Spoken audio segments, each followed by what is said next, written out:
Welcome to The Market That Moves America, a podcast from the National Center for the Middle Market.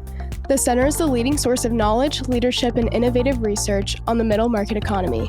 Throughout our podcast, we will feature middle market leaders and stakeholders to hear their real-world perspectives on trends and emerging issues. Today's episode of The Market That Moves America is about digitization and technology in the commercial payment space, how companies can move away from writing physical checks and check writing to a more electronic means as a way of increasing accuracy, efficiency, and customer experience. Our guest today is Max Eliscu, who's the founder and CEO of Viewpost. Max, I want to welcome you to our podcast. Thank you. I'm really pleased to be here. So let's just start by learning a little bit more about you. Could you tell us a bit about your background? You founded a few companies. I know going back to your first business, which was LSQ, founded in 1996. And then, of course, Viewpost. So if you could tell us a little bit about that, your personal background, and then just your experience being an entrepreneur. Sure. I began my career as a middle market banker working for Bank of America, what was then Nations Bank. I selected them because they were really the most maverick, almost rule breakery of financial institutions. So I thought they would be the most fun bank to work for. In 1996, I saw banks moving to credit scoring as a more efficient vehicle to deliver credit, both term loans and working capital to small business customers. And it was clear to me then, even though I was only 25, that was going to create a big credit gap in the marketplace. And the companies that I thought would take advantage of that gap to deliver credit to small business owners were not companies that I would have, as a banker, wanted to refer my clients to. Another way of thinking about that is, if I don't want to refer my clients because of their level of service quality, it becomes easy to compete on service quality. So I wrote a business plan.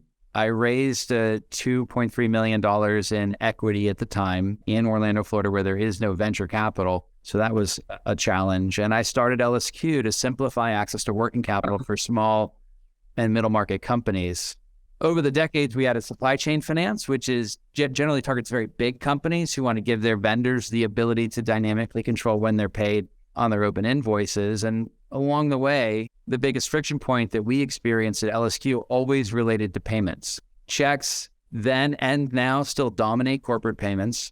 And when corporates pay via ACH, they generally are not able to deliver remittance information with their payments. So sometimes literally tens of millions of dollars will just show up in our bank account and we will have no idea what it's for, who it's for, and what invoices it's paying. We have to wait for an email or sometimes literally a letter in USPS to arrive to tell us that we've been paid and on what we've been paid. It's literally unbelievable. So as we grew as a business, and we now process tens of billions of dollars a year in invoices at LSQ, payment became our greatest friction point. And in 2011, I started Viewpost to address that payment inefficiency because I understood that we were just a microcosm. It wasn't just something we were experiencing. It was something that every business in the U.S. experiences. So for me, being an entrepreneur has been great. It's definitely not for everyone. It is hard work. It requires high risk tolerance and incredible levels of resiliency. But for those with the constitution to be okay with those things, it's just so rewarding. Creation is fun for me. Getting up every day and solving problems all day long is fun for me, not exhausting for me. Making a difference for our employees and for the businesses that we support is fun for me. So in my case, the fun just grossly outweighs the pain. And it's just been an absolute pleasure over the last 27 years. Yeah. What a great story. I mean, that's a kind of a common thread that I hear, quite a bit, is about finding that problem and having the passion to continually keep solving it and adding value to your customers and your clients. So as a fintech company, talking specifically now about Viewpost, here at the center, we've been talking about digital transformation for mid-sized companies for the U.S. middle market. For almost 4 years now. It even predates the pandemic. In your mind, why is it critical for mid-sized businesses to think about their payment systems? Because again, the tradition has just been to write physical checks, right? What are some of the benefits you think they get from moving on to a platform like yours? Sure. Well, I mean, there are many ways to tackle that. I will go down one of those. I think most middle market companies will already be doing something to eliminate checks. They'll be sending some ACH payments through their bank. They overwhelmingly will have a purchasing card, either from their bank or American Express, or in some way they'll be trying to move card to spend. And they'll have, in many cases, virtual card relationships with a bank or a fintech. Despite all of that, checks persist, I think, in nearly every single business, no matter their size. So if you happen to be a middle market company that isn't doing any of those things, you are using ACH, purchasing cards, or virtual cards, it's definitely time to start. The advantages are going to be greater control over payment speed, improved payment security, reduced risk of fraud, and new savings that are just waiting for you to capture. They're sitting there untouched, and all you have to do is ask, and they become real and material. In many cases, almost everyone who's listening to this podcast, who's a business owner, will have both a corporate and a personal credit card, and they probably choose, which Visa product or Amex product they're using based on the rewards or the rebates that they're getting. So they spend on card because of savings or because of fraud prevention. Those same tools are available to businesses. And if you're not using them, then you're just leaving the rebate and you're leaving the savings and you're leaving the security controls on the table. They're just waiting for you to use them. So if you're not doing that, it's time to start. And you can talk to any of your banks. They all will offer some form of these types of solutions, or the dozens or perhaps hundreds of fintechs in the market, including Viewpost, that can help with those types of things. If you are like the majority of businesses who is already using some combination of virtual card, purchasing cards, ACH, you've invested in some degree to get rid of the check, and you're best in class at doing those things, you still probably have 40% of your payments being sent out the door via paper check. So the big question is, what can be done about that 40% or 60 or 70% as the case may be? That's really the market that Viewpost directly targets. We make it possible to outsource the printing of the remaining checks. 98% of businesses print their own checks, even when they are enormous. And we apply optimization technology to the remainder of those checks, which is to say, we work to enroll vendors in electronic payments from the checks, and we do that without creating any operational friction for our customers. It's built into the printing process. So our customers can tackle easily the last mile, the remaining checks, without having to deactivate or change any of their banking relationships or their product relationships that exist today. Those checks are the payments that have been missed. Our clients are able to outsource the printing of those payments, and we use the payment as the digital roadmap, to know exactly who we next need to electronify. And we do that in real time without changing the printing SLAs. So it's really a wonderful product that only creates net new value for clients. And it's available uniquely to everyone because we're not trying to convince them to break up with their existing providers. We're just giving them a solution to address what's left. That's a much easier decision point than breaking up with someone. Yeah, sure. So in your view, why is that percentage or that gap that you're going after, why is it so large? Do you think some of these companies they just don't understand it, or they haven't gotten there yet, or they're just unaware of these different opportunities that exist? So for example, when you sit down with I assume you're talking to CFOs or treasurers or, depending on the size of the company, maybe even the owner. Yeah. How do those conversations unfold where you aren't encouraging them to break up with a bank, but you want them to get to see that, hey, this is going to provide you a lot of additional benefit, even though you're already on some of those electronic payment platforms that you described earlier? Yeah. So two-part question. First was, why are so many payments still paper, even though almost everyone has some form of campaign or process or technology to get rid of the check? So let's tackle that one, and then we'll move to the second part of the question. So the reason that there's still so many checks, that the check persists, is because the best-in-class products that are available today from banks and fintechs require campaign-based, inefficient, and painful processes for business owners. So the typical approach will be a bank or a fintech will ask a business owner to export from their accounting system their vendor master, everyone they've ever done business with. So they'll give that report. to the bank or the fintech, who will then sort it from biggest to smallest, give it to a team of people who for 6 to 8 weeks will do their best to call everyone on that list to determine whether they would prefer to not receive a check.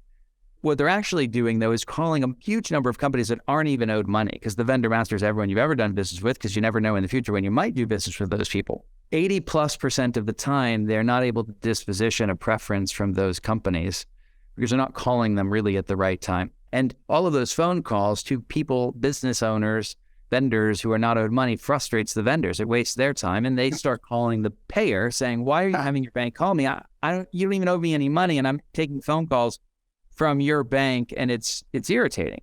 At the end of that campaign, the bank or the fintech will give that list, and it's oftentimes literally an Excel spreadsheet, to the payer, who has to upload it into their accounting system to change the default payment status for that payer. So it's a manual process generally, so that the next time they pay that vendor, if they ever pay that vendor again, they can extract that payment data at that time from their accounting system instead of writing a check, and send it to their bank or their fintech, who then will create a virtual card and send it on to the vendor. And if for whatever reason the vendor doesn't accept that card will then have to be voided. You have to undo the transaction, and a paper check needs to be printed and mailed to the vendor anyway. So that process is painful for the payers. Frankly, it's painful for the banks and the fintechs, and it misses a huge amount of opportunity because they get in touch with so few vendors during that 6 to 8 week period. And even some of the ones they get in touch with, they can't deliver payment to, because the vendor will say, well, you can only pay me with a virtual card if you log into my phone system and do it. And oftentimes banks don't do that, or store your customer's credentials and log into my portal and make the payment manually, or only up to a certain dollar value. So you have a problem with, you don't get in touch with every vendor, and there are conditions that prevent electronification of those vendor payments. And you have so much buyer involvement that the buyers generally will say, I can only tolerate this for my payables department once a year, or even less than that. So what you're really experiencing in the typical program to get rid of the check is a 6 to 8 week window where you get to try. And then to save brain damage for the customer, you only get to try once every 12 or 18 months. And that's a little bit like being in California during the gold rush and having like gold filtering technology that you're only allowed to put into the river for 6 weeks. And then after that, you have to take it out of the river, and every piece of gold that remains just gets washed down the river. And we think of that as the checks.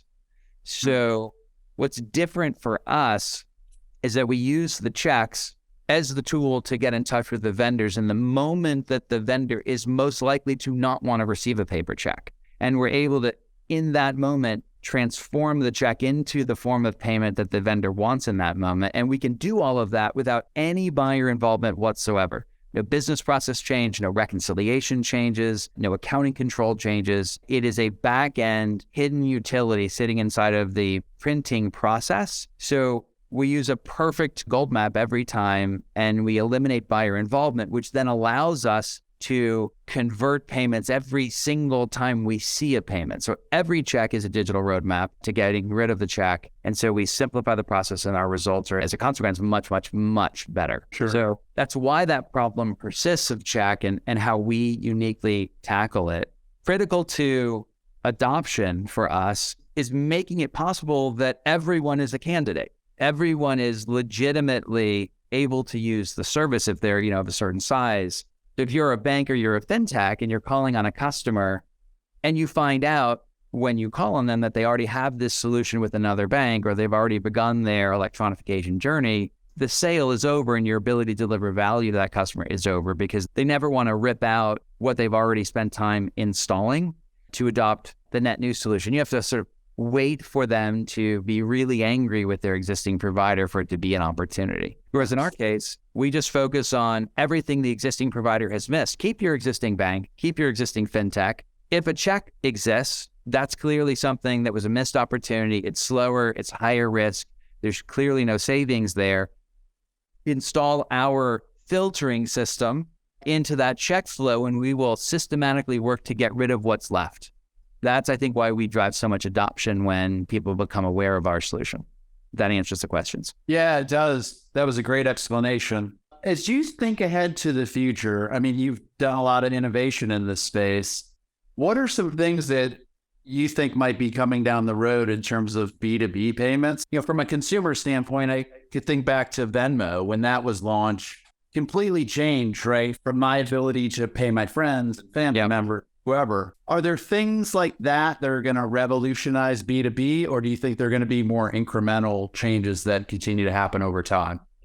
It's a great question. I don't think that there's a tidal wave coming. There are new capabilities that are coming, but the difference between consumer adoption and commercial adoption are checks and balances and controls that exist inside of businesses and should exist inside of businesses. We are dealing with a lot of money, financial transactions, credit transactions, and every employee of a company doesn't have the ability and shouldn't have the ability to just dynamically choose to do something new and innovative and easy the way that we can as consumers. There's very little consequence as an individual adopting Square or Venmo or experimenting with any of the sort of these automation solutions and so forth. But as a business, you have to have checks and balances, and those checks and balances slow down the progress.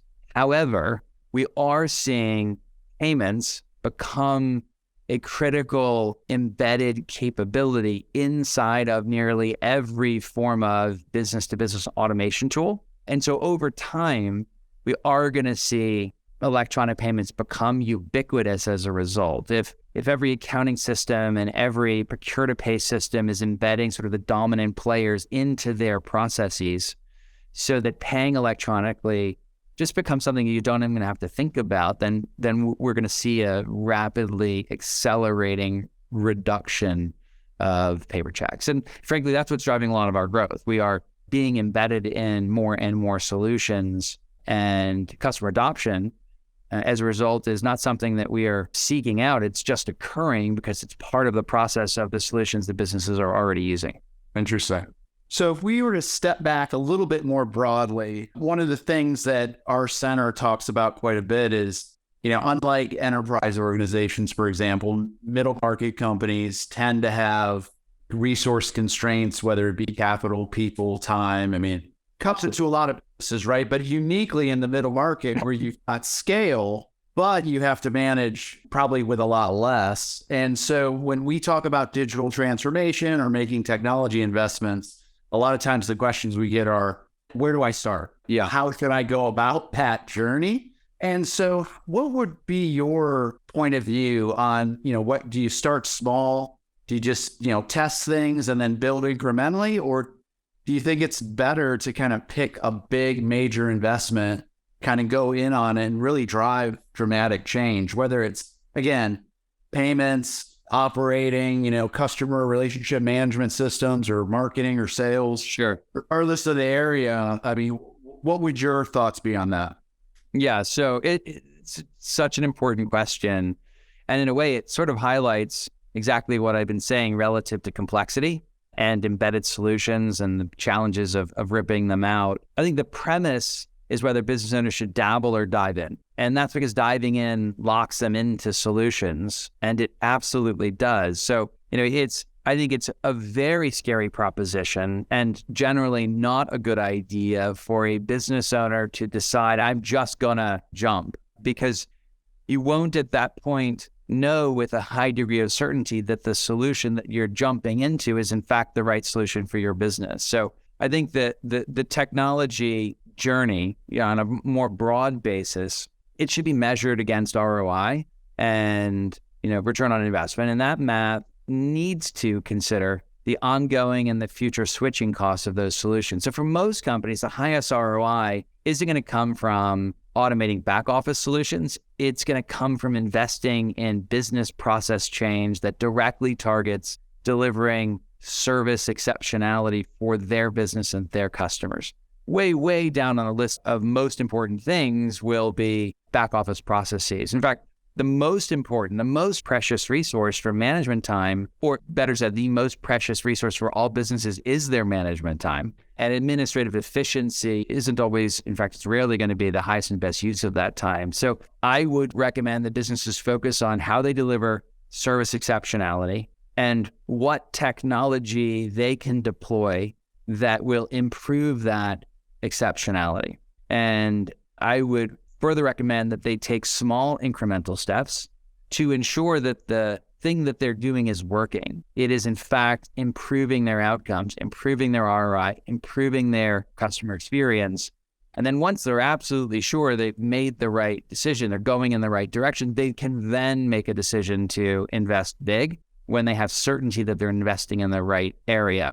You know, if you did that and you invested in, Betamax, that would have been a bad thing. And honestly, that's the reason that Viewpost is designed to target the check. It's very easy for a business owner to say, well, yeah, 40 or 50 or 60% of my payments are checks. And if I can get rid of printing them without having to undo all of the investments I've made so far in payment automation, and you're going to further electronify it, I only have upside. If I can deploy this capability easily at very low cost, I can get out of the handling of literally paper and stuffing of envelopes and buying check stock and stamps. And you are incrementally going to reduce in a very targeted way that my team doesn't have to be involved in the mailing of those checks. And I can earn rebates that cover my cost of no longer printing my checks by, a factor of 30 or 40, 50, 60 times a year forever. That's a real easy decision for me to make. If you want to convince me to leave JP Morgan and switch to Bank of America, that's a lot of brain damage for me. And now I have to undo so many things. That's way harder decision to make. Right. Yeah, I think this concept of piloting and testing and test driving, I think is the right one. We're seeing some service providers that traditionally have been providing these massive platforms, ERP systems, cloud, a variety of things, right? They're starting to realize that those things need to be scaled down, one, for affordability, but also companies may not need all those bells and whistles, particularly to get started, right? So give me something small and usable, to your point, show me the value of that, and then we can start to build it, going forward. So I think that's really great insight. You've mentioned partnerships a couple of times. I mean, tell me, what's essential to building really good partnerships, and maybe what are some of the things that you would say to avoid or maybe pitfalls in that process? Sure. Yeah. Happy to address that. I think the most valuable lesson that we have learned, and in retrospect seems incredibly obvious, is that no matter how game-changing a product may be, unless you find alignment with the partner's primary strategy and objective explicitly, success will forever remain out of touch and reach for that relationship. So let me give you a real example. We once entered into a partnership with one of the largest companies in the United States. The partner had determined that they had a product gap and that our capabilities uniquely met that gap. And so they entered into a partnership with us because their customers told them they had a product gap and they wanted it filled. We were ecstatic and also naive about the potential of that partnership. This company had 5 million small business customers, and they committed to marketing our product to all of their users. And we agreed that to drive the greatest level of adoption, their customers should be able to enroll in our platform with one click from within their platform, single sign-on, and that we should make the product free to their users because the customer would cover the cost. So on the surface, it really sounded like a no-brainer and a game changer for our business. What we ultimately learned was that the partner needed to fill a gap to remain competitive in the marketplace. But filling that gap was more marketing than anything else. Driving utilization, which created upfront costs for the partner, simply didn't align with their measurable goals. As a result, the partnership failed to realize its potential. So learning from that experience, we are now very, very careful to understand our partners' critical strategic and financial objectives and to ensure that our partnerships directly aligns with how they are measured, which creates alignment and accountability, and alignment and accountability are essential to partnership success. Had we asked that partner that I was referring to, why do you want this product? Why do you want this partnership? Well, we have a product gap. Okay, great. But how is your success as a business measured? Is it measured by whether your customers tell you you filled the product gap, or is it measured by the revenue that you generate from product sales or customer satisfaction? If we had asked the right questions about why they really wanted it and identified is what they were asking us to do, how their people were paid.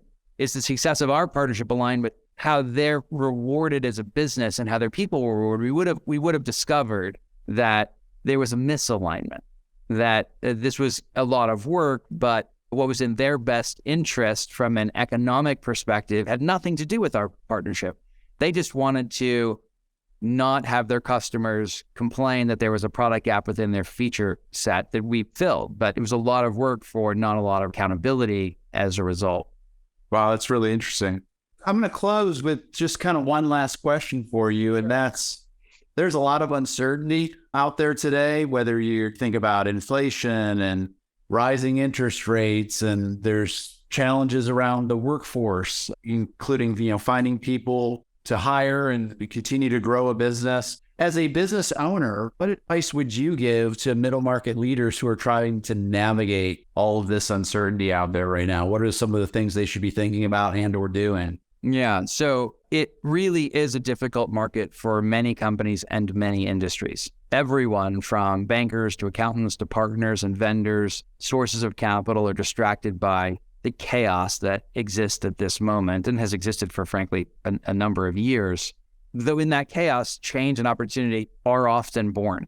So for the business owner today, particularly the middle market company who has perhaps fewer resources and less certain access to capital than much larger companies, there is likely nothing more important than ensuring their future viability. And that means the companies need to take a close look, a brutally honest look at what is working in their companies and what is not, and make the difficult decisions that are often delayed or overlooked in boom times. Now, are they profitable? If so, how efficient? How profitable are they? How are their margins? And what can be done to improve those margins? And if they aren't profitable, same question. What can be done to change that paradigm? Business owners need to think outside of the box and make difficult decisions. And once they've ensured that they're not going to run out of oxygen, which I think in the context of middle market companies is equivalent to money, it's often then critically important for them to focus on their sources of differentiation, their service excellence.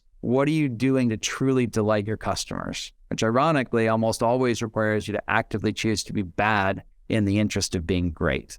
And I think it probably comes in that order. Breathe so you can survive, then focus on service differentiation, which itself again requires difficult choices. It's not natural for business owners to not want to delight and meet every single one of their customers' needs. But trying to be good at everything is the fastest path to mediocrity, and there's nothing differentiating about mediocrity. Very, very true. Well, Max, I want to thank you for your time. This has been an awesome conversation. Appreciate your willingness to come on the podcast and share all these great insights with us. My absolute pleasure. I really enjoyed it. For more about Max, or if any of our listeners would like to learn about Viewpost, I would invite you to visit their site at viewpost.com. Thank you. Thank you, Doug. Thank you for listening to The Market That Moves America. Never miss a new episode by subscribing anywhere podcasts can be found. You can also subscribe to our email newsletter at middlemarketcenter.org.